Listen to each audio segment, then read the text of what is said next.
Hello everyone and welcome back to another video. In today's video we're going to be taking a look at a results based tier list in 2023 Smash Ultimate. Now all this data that we have here, this was all done by EAZYFREEZIE. His stuff will be down below, and the criteria for this is if a character made top 8 at a C tier, top 16 at a B tier, top 32 at an A tier, or top 64 at an S tier, they were considered for this list. And we're going to be going over which characters are a little lower than you see in an actual tier list, which ones a little higher, and all that good stuff. Here are the specific stats, and then also I just forgot to mention this, the timeline for this is from Scuff World Tour to Kowloon 5, so it's essentially just a 2023 list because there wasn't really too many tournaments between Scuff World Tour and the start of 2023, but this is all the data that we have here, the specifics of it. You can see Steve way higher than the next person being Rob, and then if you look all the way down here, you have Ganon way lower than the next one being me, Sword Fighter, who's tied with Piranha Plant as well, which is fairly interesting. These are just all the specific stats. Again, a link to all of this will be down below in the description, but we're going to be looking at the tier list mainly just because it's kind of a nice way to represent it. So our first category is going to be 0.01 to 0.5, and these are just going to be kind of your bad characters. You know, you have Little Mac here, Ganon here, Lucario, Sword Fighter, Plant. These are all your bottom 5, just really not viable characters at all. So it makes sense that they're this low. There's a couple characters here that's a little surprising that they're this low. I think most notably Wii Fit, Link. There's decent characters. You know, they're not amazing, but they're pretty good. You expect them to have a little bit higher rate. But the biggest outlier by far, and arguably the biggest outlier on the list,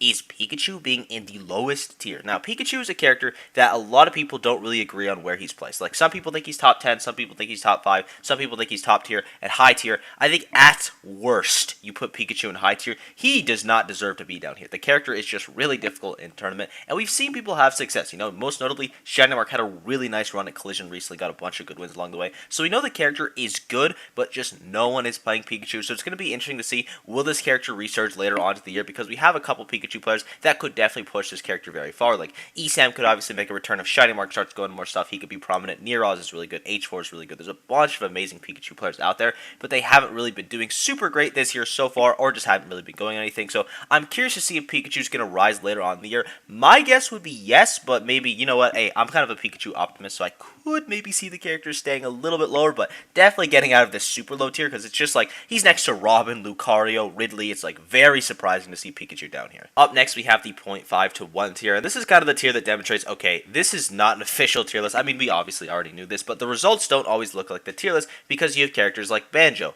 Zelda, Duck Hunt, Dr. Mario, all escaping this super low tier. Obviously, all those characters are extremely good, except, like, low-key Doc. Doc's getting, like, okay, still, like, a bottom 10 character, but not, like, bottom 3 like he used to be. And there's some characters that we've been seeing after a lot of success in the meta, but only really from one person. I think most notably be probably SkyJ with Incineroar. SkyJ has been farming with that character, but it's really only SkyJ, so you're going to kind of see Incineroar stuck down here. Then there's some really good characters that are also down here, probably the most notable one being Lucina. Lucina's obviously a broken character. We've seen what Proto Bonhop can do with her, but she doesn't really get picked in favor of the other sword characters, because most of the other sword characters just have a stronger X factor, and for the neutral game with Lucina, it is really, really strong. I mean, she has a sword that's kind of your entire gimmick, but some other people are just going to be opting more for like a Roy or an Aegis pick. I think Brawler as well is another super underrated, just like broken character. I think we'll see Brawler really rise as a secondary character as well, because his kill confirms are so good and they're so simple. Like, it's just really, really good. And also, most interestingly, this is kind of where all the heavies go. You know, you have Bowser in this tier, you have Incineroar in this tier, you have Donkey Kong in this tier, Ike is like kind of a heavy.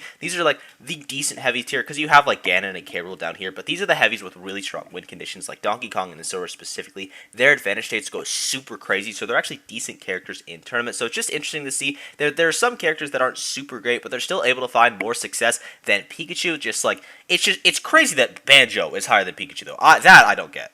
Next up, you have the 1 to 1.5 tier. This tier is pretty simple. I think the biggest outliers to me are Luigi and Toon Link, but when I think about it more, you have Toon Link, who has a lot of success in Japan. Like, there's a handful of people that could top 8 a major with that character in Japan, as well as some other good ones around the world. And then Luigi has a major rep in every single part of the world. Like, you have Gaga, you have Luigi, who's crazy, you have Wako, who's crazy, you have Yama in Japan. There's so many good Luigi players out there, and I really thought this character was going to get phased out, but it's a Smash Ultimate tournament. The characters that are hitting harder in neutral are going to be finding a lot more success, because you don't have to win the game as much. You just need to hit harder, and Luigi's definitely a character that has a lot of success in that area, so it makes a little bit of sense why he's this high. We also have some top tiers down here, but that are really hard, so they're not finding as much success as maybe a tier list would dictate. I think most notably, you have Peach, you have Sheik, Wario, Shulk, Zero Suit, Sora as well. These are all like top tiers that are like broken characters, maybe not Zero Suit as much as the other 5, but those are all really strong characters that aren't finding as much success because of how hard they are in tournament, but obviously they're still finding a little bit of success. The characters that I thought would be higher, thought Ness would be a little higher, thought Terry would be way higher. I think Terry is ridiculously good. Like, this character is insane. People sleep on him so hard. He's just an FGC character with a better disadvantage state and a better neutral state. Like, yes, his advantage state is a little bit worse, but he's still FGC. He still hits you for 50 off everything. Like, Terry is unreal. We also have Ryu lower than Ken, which we'll talk about when we get to the 1.5 to 2.0 category. But that's category. That's pretty interesting as well. And then Ice Climbers, we've been seeing Ice Climbers have a lot of success, most notably Big D, but also Japan. Japan's been doing really good with Ice Climbers. So 1.0 to 1.5 tier, nothing super crazy. Again, my biggest shock was Luigi and Toon Link, but when I think about it more, it does make sense. Up next, we have the 1.5 to 2.0 category, and this one surprised me a lot. Basically, every single character in here surprised me. Aside from Pac-Man, I thought Pac-Man would be around here, maybe a little bit higher. Ken higher than Ryu doesn't make a lot of sense to me. I think Ryu's just a way better character. Like, obviously, you have a super top Ryu rep doing a little bit better than the other Ken players with Osimo, so maybe that's why I'm a little bit more clouded, but I just think his side B is way better. I think his neutral special, the Fireball, is way better. I think Shoryu for Ken could be a little bit better as well, though, so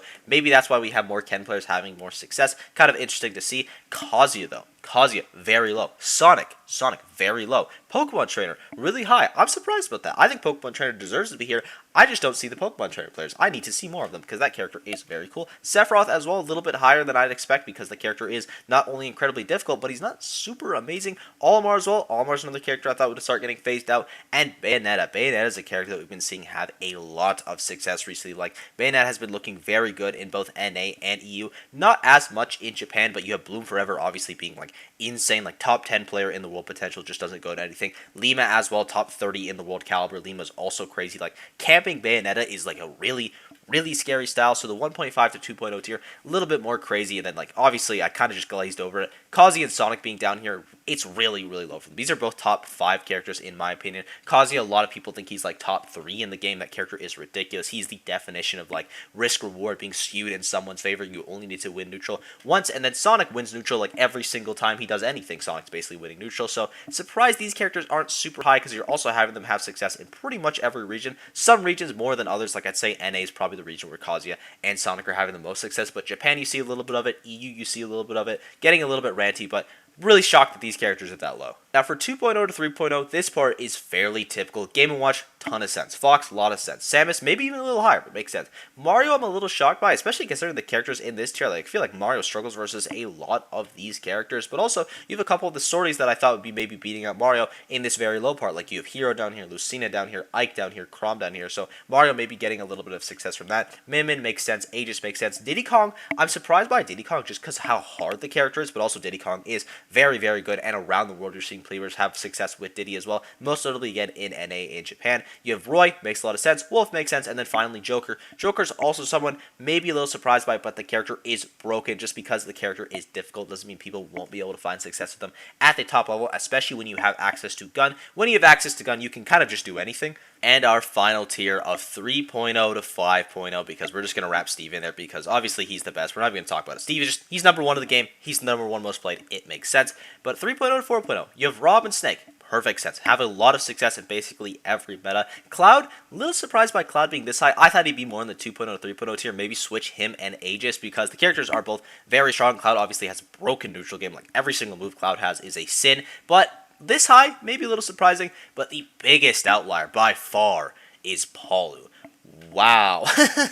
I cannot believe Palu's this high, especially after all the drama we've been having. And Palu, look here, all the way down there is Incineroar. The tier list has decided that Palutena is officially a better character. Now again, this isn't characters just top 8ing on Major. These are just characters, how successful they are. Top 64 in S tier, top 32 in A tier, top 16 B tier, top 8 at a C tier. So Palutena is a character that is going to be having a lot of success. There are all of those areas because you don't need to get to the top of the top. You just need to be doing well, and Palutena is a character that does consistently well because her neutral game is really strong, advantage game is really strong. Everything about Palutena besides X Factor is just super solid. So it makes a little bit of sense, but still pretty shocked to see her this high. And I thank you guys for watching. I hope you enjoyed. I'm curious what you think. Also, one last side note, it's really interesting how the meta from NA Japan, I feel like they're getting a lot closer, whereas EU, I feel like the EU meta is going like way on its own way. Like, you have a Bayonetta player farming everyone over there, but in NA in Japan, you have Snake doing very well, Rob doing melee well in mainly NA, I would say, but you have as well Samus doing really well in basically every region. Samus is kind of like the world contender.